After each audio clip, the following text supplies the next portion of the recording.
He learned about it through a letter. Now, George Washington got a lot of letters. Even before he became our nation's first president, he was a very important man. This was the guy who led a shabby, underfed army against the world's largest empire and won. But in early 1776, it didn't look like the revolution was going to pan out. Most of Washington's troops didn't even have shoes, let alone the tools they needed to take down the British. So, yeah, their fight against a superpower wasn't going all that great. It seemed that the American dream was going to stay just that, a dream. As you can imagine, most of his mail was depressing, usually just messages from angry politicians. But not this one. This particular letter was essentially fan mail. Seriously, this writer really liked Washington. He even addressed him as Your Excellency. There was a lot of additional flowery language thrown about, but the gist of the whole note was that he wanted to express his support for the liberty of the colonies, or, as he put it, an indelible anxiety for the happiness of his country. Now, the letter was anonymous, but it came from the very far edge of British North America, specifically Nova Scotia. At the time, Nova Scotia wasn't a part of Canada because Canada as we know it today didn't exist. It was just another British colony, and the unsigned author of this letter was simply a patriot who also wanted to be free from the shackles of empire. It was a somewhat popular sentiment too, but Nova Scotia never joined the rebelling American colonies in the Revolutionary War. Plenty of folks there wanted to, but in the end, far more people were worried about the dire consequences they might face if they lost the war, so they stayed loyal to the crown. Finally, in 1867, Canada did become its own nation, and Nova Scotia was one of the 4 original colonies that made it happen. Different paths in different locations with very different approaches to freedom. But that's not the only thing that's unique about the people who live there. Because across the centuries, they've also gathered a very special collection of tales that are sure to frighten any fan of folklore. So I think it's time that we did a bit of exploring. I'm Aaron Mahnke, and this is Lore Legends.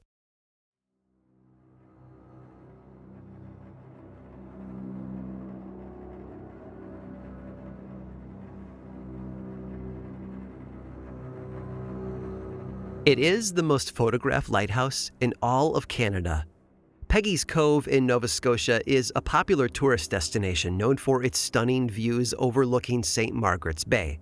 Now, historians say that the town was actually once named Margaret's Cove in homage to the beautiful shoreline, and that it was the latter that's been shortened to Peggy, a common nickname for Margaret. Others say that the town had originally been named after a real Margaret, the Lady in Blue, and today, she is the most famous ghost in Peggy's Cove. Now, for such a famous woman, people sure have a hard time agreeing on her story. There are multiple versions of her legend, and each one is just as likely to be false as the other. One story claims that in the year 1800, Margaret was the sole survivor of a shipwreck. The schooner was dashed against the rocks of the cove, killing everyone on board, including Margaret's own children. Despite her grief, Margaret managed to swim through the stormy waters and make it to shore. But she must have hit her head, because once she got to dry land, she didn't remember her name. The locals took her in, and they named her Margaret, after St. Margaret's Bay. And yet, no matter how kind everyone was to her, Margaret couldn't make a life for herself there. Losing her children had made her too distraught to ever find peace again. And so she would pace up and down the shore, wearing a blue dress and calling for her children. And she still does it today, even years after her death. In another version of the story, Margaret immigrated from somewhere in Europe to Nova Scotia, but she couldn't afford to bring her children with her. Every day she paced along the shore in that blue dress, missing her children across the sea. And the most commonly known story doesn't even involve children at all. Instead, Margaret was said to be a local who was married to a kind-hearted fisherman. One day, he saw her sadly staring out at the ocean, and in an effort to cheer her up, he joined her out on the rocky outcropping, and he danced a little jig. And it worked, too, because Margaret finally laughed. But then her husband lost his footing and fell. He died as soon as he hit the rocks. The community tried to rally around her, but nothing they did could bring her spouse back. As the days passed by, Margaret didn't get any better. She spiraled deeper into her grief until one day some of her neighbors saw her walking into the ocean. She was never seen alive again. Her ghost, however, is still there. She's often spotted wandering beneath the lighthouse, her cornflower blue dress blowing in the ocean breeze. Witnesses believe that she is still looking for her husband.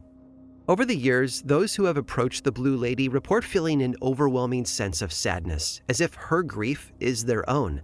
Some people have thought that she was a living person and was trying to jump into the ocean to drown herself. They fought through their sudden, mysterious despair to get to her, only for her to disappear once they got too close. Now, truth be told, there was probably never a real Margaret. The stories are too different, and there doesn't seem to be any consensus on who the Blue Lady truly was. But that doesn't mean that people never died tragic deaths in St. Margaret's Bay. In fact, Peggy's Cove has the highest number of drownings in all of Nova Scotia. The ocean there is rough, and the rocks are hard to see under the murky waves. And before modern technology came into play, that tall lighthouse wasn't enough to save every ship from the treacherous waters off the coast. In the end, if there really is a Blue Lady wandering about under the lighthouse, then maybe she isn't mourning someone who she lost. Maybe she's trying to make sure that nobody else ever drowns again.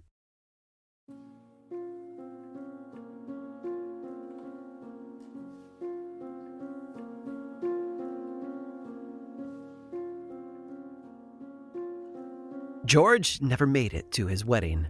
Cassie Allen looked every part the glowing bride as she waited for him at Trinity Church in Halifax. Under her veil, her cheeks were rosy, flush from both happiness and the chilly November air. Her smile shined through the sheer fabric, and her eyes sparkled with the promise of her newly married life.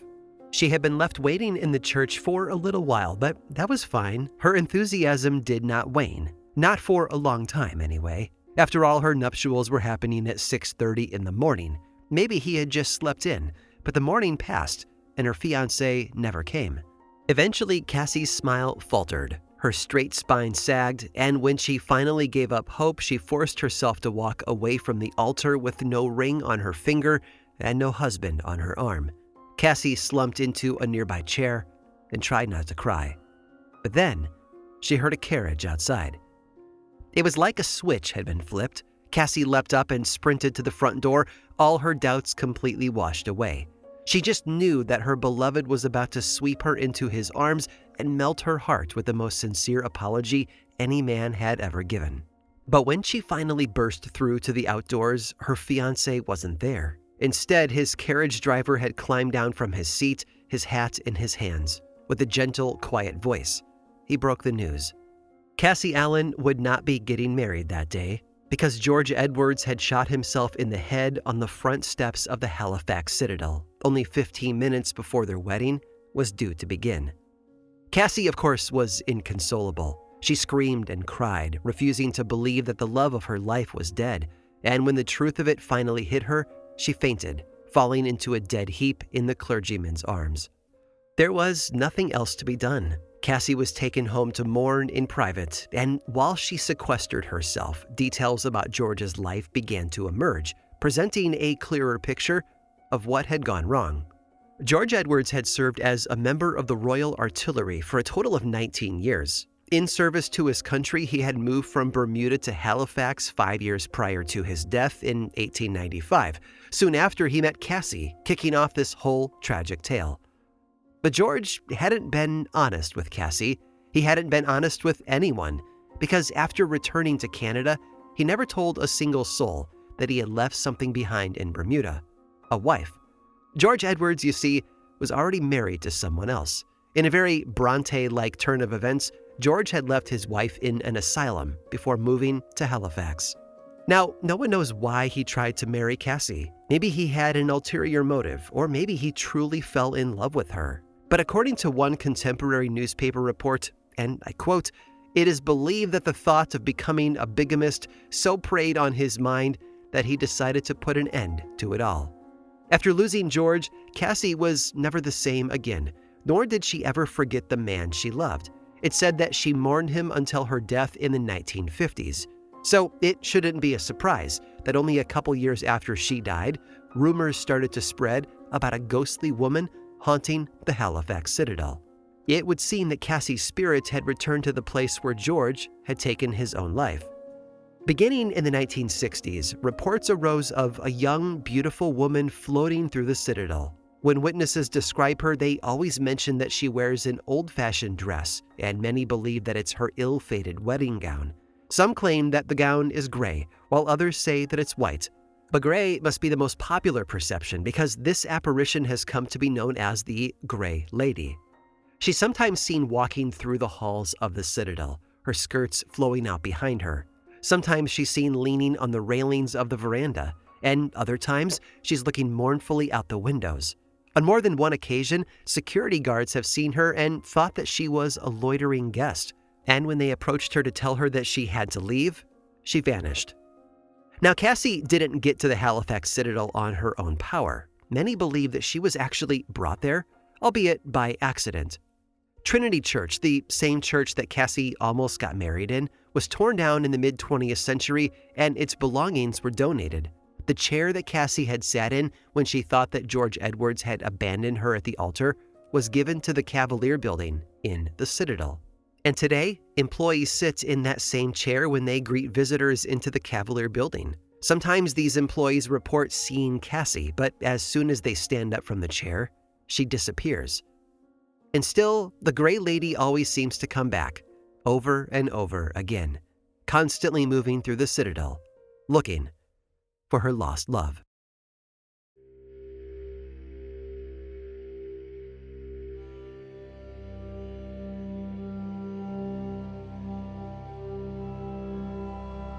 The morning of December 6th of 1917 dawned just like any other for the people of Halifax.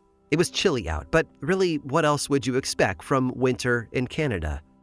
Despite the cold, the morning was abuzz with activity. Students ate breakfast before they went to school, ships steered through the busy wharf so they could leave Halifax Harbor, and over on Russell Street, Vincent Coleman got dressed for his day working as a railway dispatcher. Before Vincent left the house, he kissed his wife. Then he said goodbye to their 2-year-old daughter, swinging her in a big hug. She squealed as the blue skirt of her homemade dress swirled around her little toddler legs. Setting his daughter into her mother's arms, Vincent straightened his jacket. Inside his pockets, raffle tickets for a war bond drive rustled. But Vincent wasn't thinking of the war effort when he smiled a final goodbye to his little family. He was thinking only of them. In 1917, that was a luxury that very few people had. Across the world, World War I was raging. But for the families of Halifax, all was well. In fact, the war had been an unexpected boon for their small community. Halifax Harbor was Great Britain's most strategically located base in North America, so it had quickly become the perfect spot for ship repairs and wartime trade. And business was booming, and that meant that the harbor was too. The docks were jam-packed with minesweepers and patrol ships for both the British and the Royal Canadian Navy. Unsurprisingly, that made the waters around Halifax unbelievably crowded. But that's where our friend Vincent Coleman came in. You see, even though Vincent worked at the local rail yard, his job was important for maritime logistics as well. Most of those boats needed cargo and personnel, both of which came into town from the trains. So Vincent's job was to coordinate hundreds of steam engines each day, using nothing more than some quick thinking and a telegraph machine. It was an important job that required a very tight schedule. But that December morning, Vincent's entire day was thrown into disarray almost as soon as he reached the station. Once there, he heard a loud crash, followed by a thick column of black smoke. He couldn't tell what had happened, but based on the position of the smoke, he guessed that it was coming from the harbor. And he was right. Unbeknownst to him, the Halifax Harbor had been thrown into chaos. Prior to this, it had been business as usual down at the wharf. Soldiers were heading to Europe, supplies were being loaded, ships were zipping in and out, narrowly dodging one another in a delicate dance. But at 8:45 a.m., two ships didn't quite dodge each other fast enough. Even before they collided, it was clear that a crash was imminent. The IMO and the Mont Blanc had both exchanged signal whistles, letting the other know that it wasn't veering from its chosen path. Hearing the commotion, the sailors and soldiers on the docks all gathered to watch, waiting for the proverbial fireworks to begin. If the spectators wanted a show, then the show is what they got. The IMO eventually reversed its engines, but by this point it was too close to the other ship. With a sickening crunch that could be heard across half the city, the IMO collided with the Mont Blanc. It wasn't a bad crash. Within the narrow confines of the harbor, neither boat had been moving very quickly, so initially the damage was less severe than it might have been. The trouble came afterwards when the IMO tried to extract itself from the crushed hull of the Mont Blanc. As the IMO moved, metal from the two ships scraped against each other, and sparks ignited. Within minutes, the Mont Blanc was going up in flames. The captain of the Mont Blanc, Francis Mackey, had only moments to act. He knew what was going to happen because the Mont Blanc wasn't carrying just any old cargo. It was carrying TNT, cotton, and benzoyl. In other words, explosives.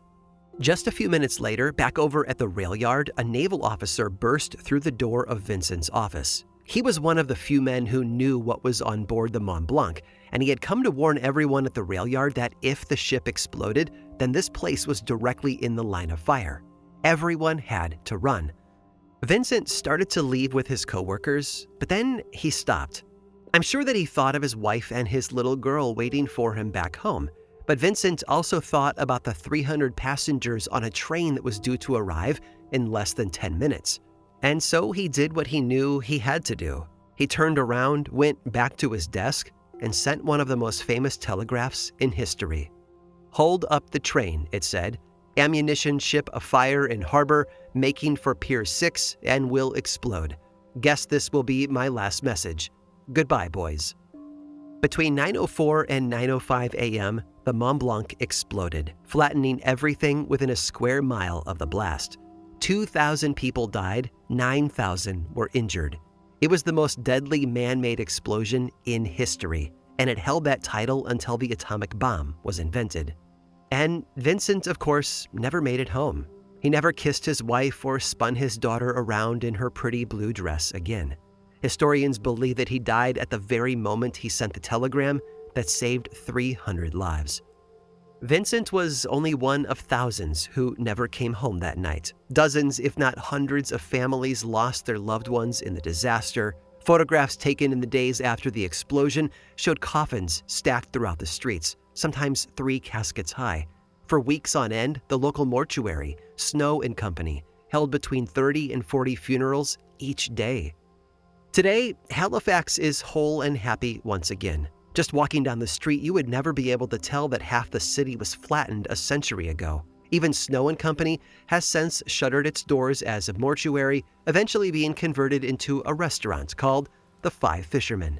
And as you'd imagine, the restaurant is said to be deeply haunted, which is unsurprising given that almost every victim of the Halifax explosion was mourned within its walls.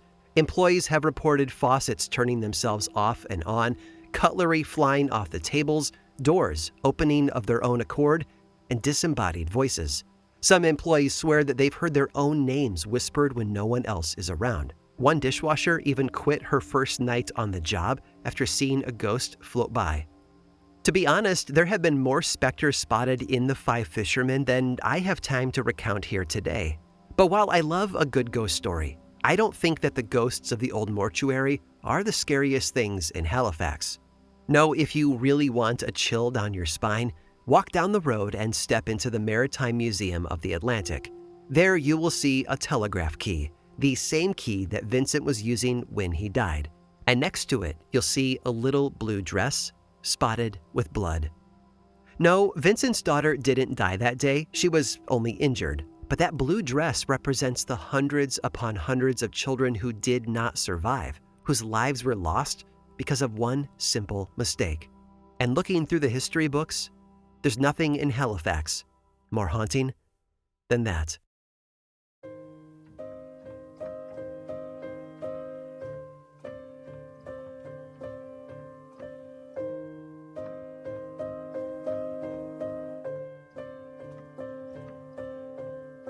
Tragic moments are hard to forget.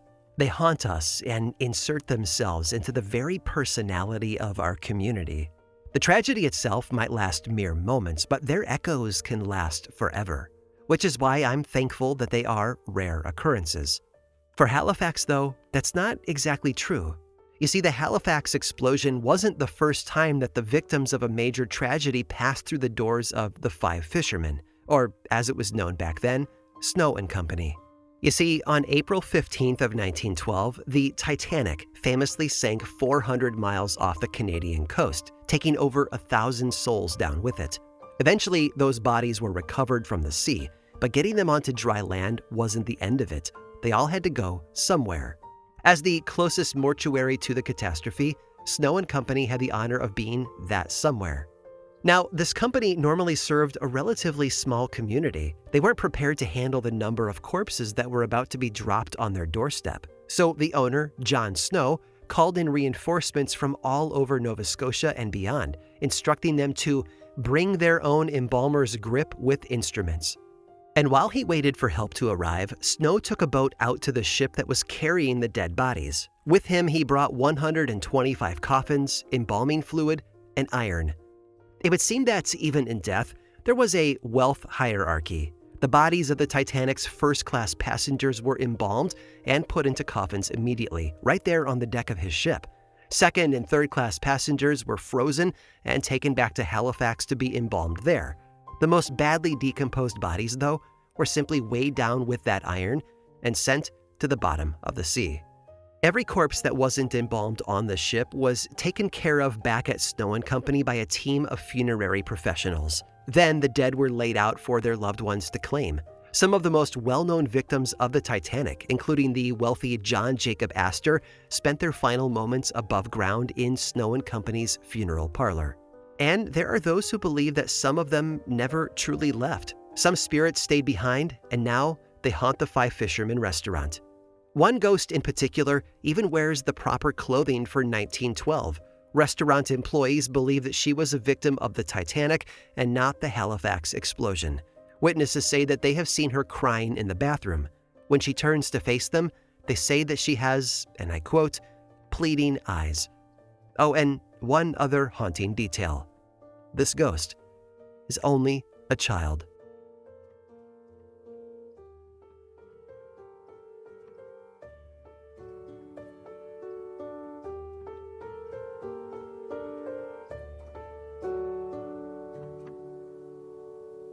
As today's trip up north has shown, Nova Scotia has a heavy history. There's been a lot of suffering and a lot of death, and all of that has left us with some painfully powerful stories. Thankfully, though, it's not all doom and gloom. There's at least one story from the region's history that offers something a little different, and I can't wait to share it with you. Stick around through this brief sponsor break to hear all about it. This episode of Lore was made possible by Mint Mobile. You know what doesn't belong in your epic summer plans? Getting burned by your old wireless bill. While you're planning beach trips, barbecues, and 3-day weekends, your wireless bill should be the last thing holding you back. That's why I recommend Mint Mobile. With plans starting at $15 a month, Mint Mobile gives you premium wireless service on the nation's largest 5G network. It's the coverage and speed you're used to, but for way less money. So while your friends are sweating over data overages and surprise charges, you'll be chilling, literally and financially. You can use your own phone with any Mint Mobile plan and bring your phone number along with all your existing contacts. Ditch overpriced wireless with Mint Mobile's limited time deal and get 3 months of premium wireless service for $15 a month. I mean it. If I needed a new mobile provider right now, this is what I would use. I have watched Grim and Mild teammates set up their Mint plans, and it's incredibly simple. Plus, the savings are just too good to pass up. This year, skip breaking a sweat and breaking the bank. Get your summer savings and shop premium wireless plans at mintmobile.com/lore. That's mintmobile.com/lore. Upfront payment of $45 for 3-month 5GB plan required, equivalent to $15 per month. New customer offer for first 3 months only, then full price plan options available. Taxes and fees extra. See Mint Mobile for details. This episode was also made possible by Smalls. There's a reason cat videos are so fun to watch online. They're adorable. Some of my favorite pet memories involve my beautiful black feline friend, Sarah, who saw me through over 12 years of adulthood. And if she were still around today, I would definitely be feeding her Smalls. Smalls cat food is protein-packed recipes made with preservative-free ingredients that you would find in your fridge, and it's delivered right to your door. That's why Cats.com named Smalls their best overall cat food. To get 50% off your first order plus free shipping, head to smalls.com and use the promo code LORE. Smalls was started back in 2017 by a couple of guys home cooking cat food in small batches for their friends. Just a few short years later, they have served millions of meals to cats across the U.S. After switching to Smalls, 88% of cat owners reported overall health improvements. That's a big deal. The team at Smalls is so confident your cat will love their product that you can try it risk-free. That means they'll refund you if your cat won't eat their food. So what are you waiting for? Give your cat the food they deserve. For a limited time only, because you are a Lore listener, you can get 35% off Smalls plus an additional 50% off your first order by using my code LORE. That's an additional 50% off when you head to smalls.com and use the promo code LORE. Again, that's promo code LORE for an additional 50% off your first order plus free shipping at smalls.com. This episode was also made possible by Goldbelly. Have you heard of Goldbelly? It's this amazing site that I order from all the time, where you can get the most iconic famous foods from restaurants all across the US, and they will ship it for free to your door anywhere in the country. Goldbelly will ship you iconic Chicago deep dish pizza from Lou Malnati's, or New York's best, most famous cheesecake from Junior's. If you're craving barbecue, they'll ship the legendary Franklin's barbecue straight from Texas to your door. Whether it's a dish from that one-of-a-kind restaurant or meals from world-famous chefs like Ina Garten, Daniel Boulud, or Jose Andres, Goldbelly has you covered. Now, as an Illinois boy at heart who lives in New England, I was instantly drawn to the Chicago deep dish pizza from Lou Malnati's. It is iconic and absolutely delicious. It honestly made me feel like I had gone home for a visit. The shipping was simple and quick, and the quality of this pizza was incredible. I ordered more the very same night. So if you're looking for that perfect gift, or you want to impress your friends and family with an epic meal the next time you host, go to goldbelly.com and get free shipping and 20% off your first order with the promo code LORE. That's goldbelly.com, promo code LORE for free shipping and 20% off your first order. And finally, this episode was made possible by MeUndies. Guys, let's talk about the real MVP in your wardrobe, the one thing that should never let you down, your underwear. And if you're anything like me, it's time for an upgrade, which I got courtesy of MeUndies. Now, if you're curious, I went with their Ultramodal Core Boxer Brief, and honestly, I can't get over how soft and perfect they are, just pure cloud-like comfort. Now, to be fair, I'm more of a fan of solid colors, so I went with black, but I was blown away by all of the fun and amazing patterns that MeUndies offers. If you like living loud and colorful, you will not be disappointed. From all black classics to fun, expressive prints, MeUndies has a look for everyone. They have a cut for every body with over 10 different styles to choose from, plus they come in sizes extra small to 4XL, guaranteeing a flattering cut for everybody. MeUndies' signature softer-than-soft ultramodal fabric is breathable, stretchy, and oh so comfy, making it ideal for all-day wear. And they use sustainably sourced materials and work with partners that care for their workers. Not happy about your first pair of undies? It's on MeUndies. Spring into comfort with MeUndies. Support the show by going to MeUndies.com/lore and use my code LORE to get 20% off your first order plus free shipping. That's MeUndies.com/lore, offer code LORE for 20% off plus free shipping. MeUndies, comfort from the outside in.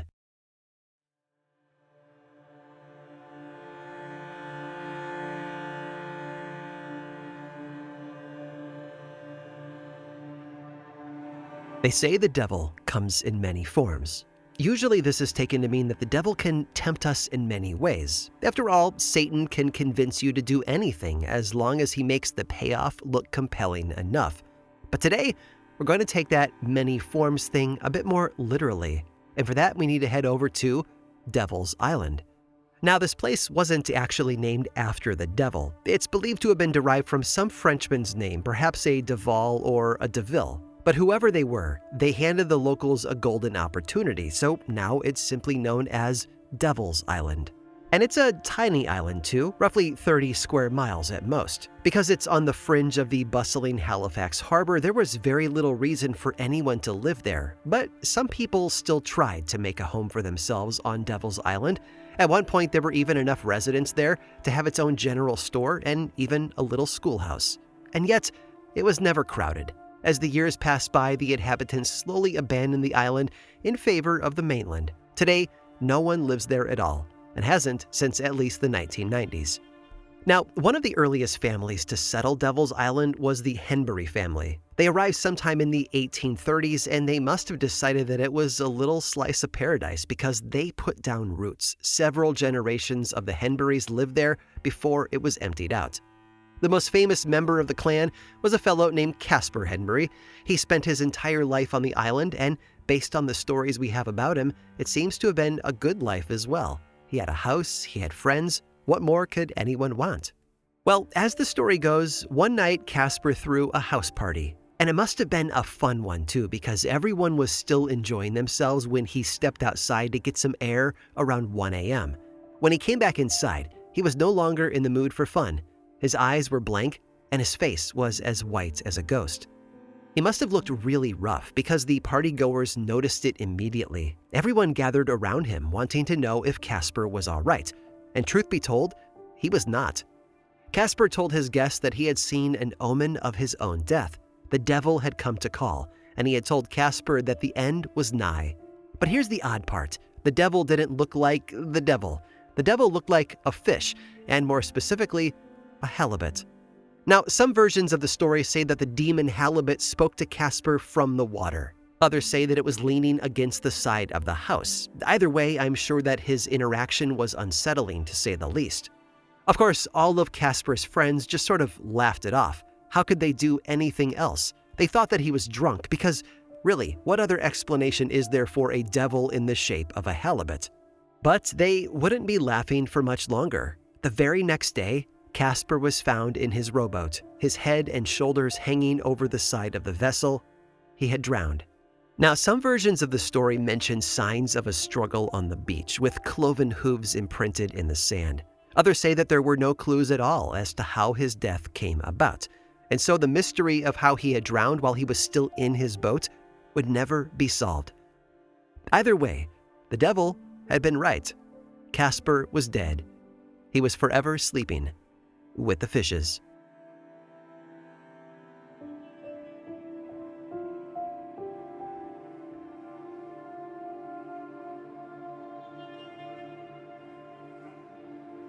This episode of Lore Legends was produced by me, Aaron Mahnke, with writing by Alex Robinson and research by Cassandra de Alba. Don't like hearing the ads? I've got a solution for you. There's a paid version of Lore available on Apple Podcasts or Patreon that is 100% ad-free. Plus, subscribers there also get weekly mini episodes called Lore Bites. It's a bargain for all of that ad-free storytelling and a great way to support the show and the team behind it. For more information about those ad-free options, go to lorepodcast.com/support.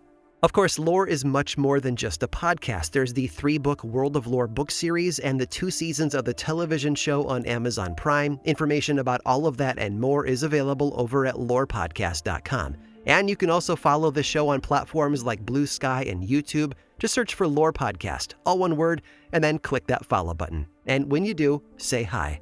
I like it when people say hi. And as always, thanks for listening.